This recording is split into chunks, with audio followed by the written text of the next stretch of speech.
मनपा आरोग्य विभागामार्फत संभाव्य डेंग्यू व इतर कीटकजन्य रोगांच्या प्रतिबंधासाठी डासोत्पत्ती स्थानेच तपासणी मोहीम राबवण्यात येत असून या अंतर्गत आरोग्य चमू शहरातल्या प्रत्येक घरांची तपासणी करणार असल्याने घरी येणाऱ्या ब्रीडिंग चेकर्सना सहकार्य करण्याचे आवाहन करण्यात येत आहे। पावसाळा सुरू होताच डेंग्यू व इतर कीटकजन्य रोगांचा प्रसार होण्यास सुरुवात होते।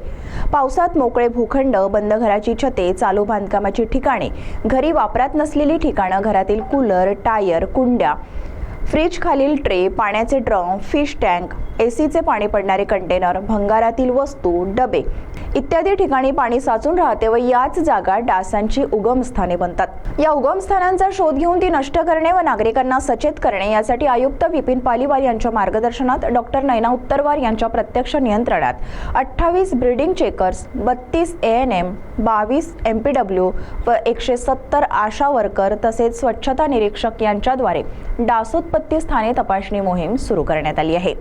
संभाव्य डेंग्यू व इतर कीटकजन्य रोगांच्या प्रतिबंधास पुढील काही दिवस महत्त्वाचे आहेत। प्रत्येक घरातील एका व्यक्तीने दररोज फक्त 10 मिनिटे पुढील 10 आठवडे घरातील पाणी साचलेले सर्व कंटेनर यांची स्वतपासणी केल्यास निश्चितच डेंग्यू आजारापासून बचाव होऊ शकतो।